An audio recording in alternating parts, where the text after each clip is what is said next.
এখন নিজাম হাজারীর যে বাগান বাড়ি ছিল আমরা সেই বাগান বাড়িতে এসেছি। আপনারা দেখেন এটি একটি এখন এতে পরিণত হয়েছে।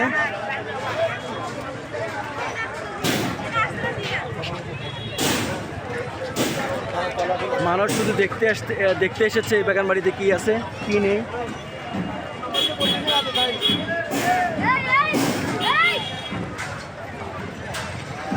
মানুষ একে একে সব কিছু নিয়ে যাচ্ছে। দেখেন সে বাগান বাড়ি কিছু স্মৃতিচিহ্ন পর্যন্ত নেই।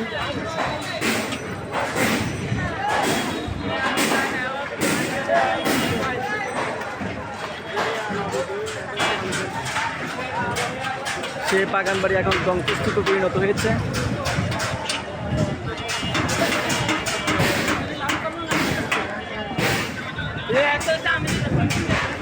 আমরা এখন সে বাগান বাড়িতে এসেছি। আপনারা দেখছেন এই বাগান বাড়ির পরিস্থিতি। না সবচেয়ে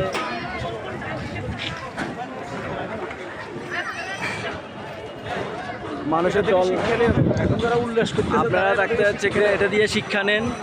যারা রাজনীতি করবেন আজকে এসে বাগান বাড়ি থেকে আপনারা শিক্ষা নেন। এমন কোনো শাসন করিয়ে না যেন পরবর্তীতে আপনাদের এই বাগান বাড়ির মতন অবস্থা হয়। বাগান বাড়ি দেখতে, বাগান বাড়ি সব কিছু করতে আপনারা দেখছেন যে এখানে মানুষের ঢল নেমেছে।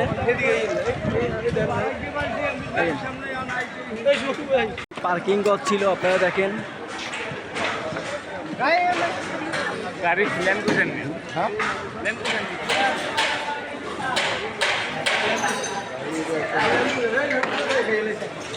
ये लेन को जा रही হাই হাই সেই বাগান বাড়ির দৃশ্য আপনারা দেখেছেন। আলু উত্তম এখনো আছে। আপনারা দেখছেন সেই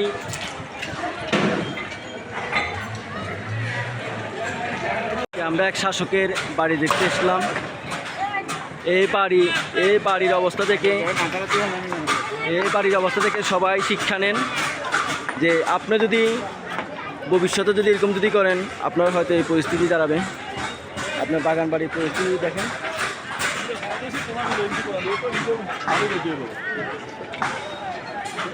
দেখেন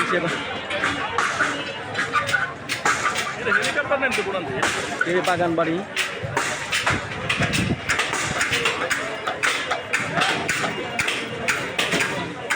হাজার কোটি টাকা দিয়ে যে বাগান বাড়ি বানিয়েছেন সে বাগান বাড়ি অবস্থা দেখেন। এই বাগান বাড়ি দেখে সকলে শিক্ষা গ্রহণ করেন যে শাসকরা যেভাবে কাজ করবে তাদের পরিণতিও সেভাবে হবে। এই বাগান বাড়ি থেকে সামনের দিকে যারা নেতৃত্ব দিবেন তারা শিক্ষা গ্রহণ করেন। তারা হুঁশিয়ার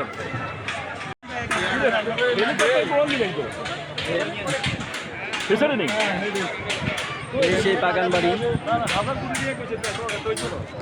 সামনে আরো ভবন আছে, ওই যে ভবন মাথার তো ভবন আছে না, ওই একটা ভবন বুঝেন না লোয়ার ওখানে কি লাগাইছে এখানে কি জানেন দাদা আমরা আইলে হিসাব করে নাও এই ভবনের পরে এই ভবন এই বাগান বাড়ির অবস্থা দেখেন। আসসালামু আলাইকুম। এটি হলো সেই বাগান বাড়ি ফেনী 2 আসনের যেই এমপি নিজাম হাজারী ছিলেন তার বাগান বাড়ি।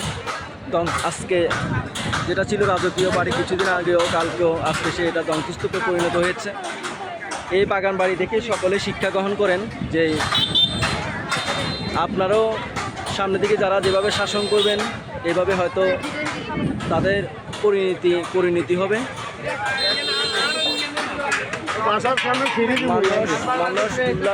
দেখেন এটি একটি এখন দর্শনীয় স্থানে পরিণত হয়েছে।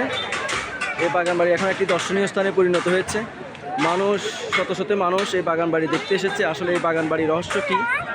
নারী, পুরুষ, বৃদ্ধ, বনিতা থেকে শুরু করে শিশু সবাই এসেছে এই বাগান বাড়িটি দেখতে। তবে এই বাগান বাড়ি থেকে অনেকে শিক্ষা গ্রহণের অনেক কিছু আছে।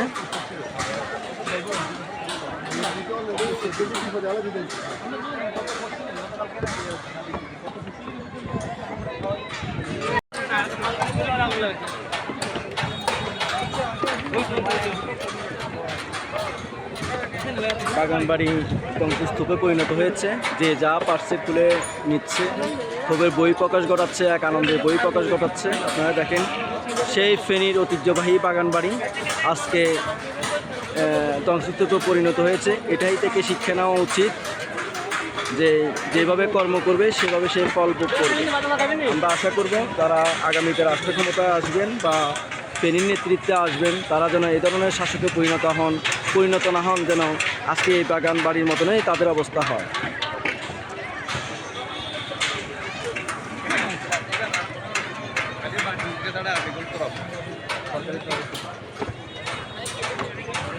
মহাজারীর বিমান অবতরণ করতো। আপনারা দেখেন সেই টাওয়ারে আমরা উঠেছি। এইখানে সেই বিমানটি অবতরণ করত।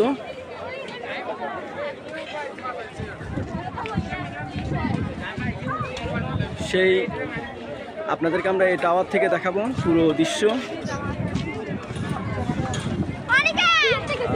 আর এই বাড়ির আজকে যে পরিস্থিতি দেখতেছেন, এই পরিস্থিতি দেখে সবাই নেতা হওয়ার শিক্ষা অর্জন করুন। নেতা হওয়ার পর যেন কারো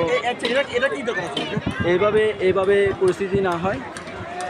এখানে কিনবেন না।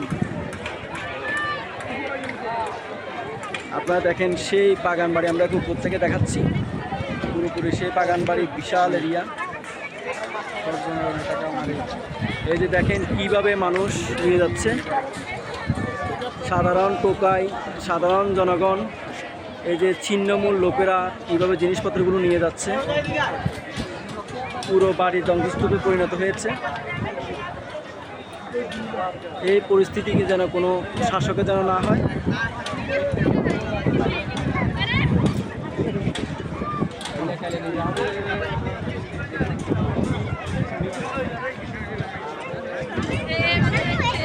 সেই বিশাল এরিয়া আমরা যেখানে প্লেন অবতরণ করতো সেখান থেকে আপনাদেরকে ভিডিওটি দেখানোর চেষ্টা করছি। এই লেক, বিশাল লেক, চতুর্পাশে বাড়ি। আমরা যতটুকু জেনেছি এই বাড়িটি ঠিক সেম গণভবনের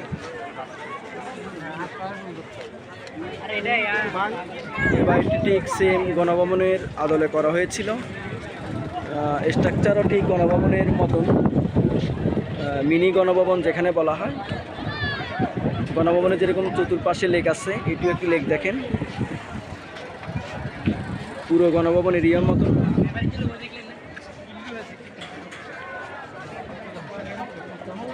যেখানে হেলিকপ্টার নামতো, বিদ্যুৎ কেন্দ্র ছিল। এখান থেকে সম্পূর্ণ নিজস্বভাবে বিদ্যুৎ উৎপাদন করে সেই পুরো বাগানবাড়িকে চালাতে সম্পূর্ণ নিজস্ব বিদ্যুৎ কেন্দ্র। দেখেন পুরো একটি বিদ্যুৎ কেন্দ্র বানিয়েছে। আজকেও থেকে 500 সব নিয়ে যাচ্ছে। আপনি দেখেন সেই বাগানবাড়ির বিদ্যুৎ কেন্দ্র। এটি সেই বাগানবাড়ির প্রবেশ মুখ। আর আপনারা দেখেন পুরো বাগানবাড়ি, এই যে পুরো বাগানবাড়ি, এটি এই বাগানবাড়ির ধ্বংসস্তূপ থেকে সকলে শিক্ষা নেওয়া উচিত। দাগনভূঞা প্রতিদিন, সত্যের পথে সব সময়।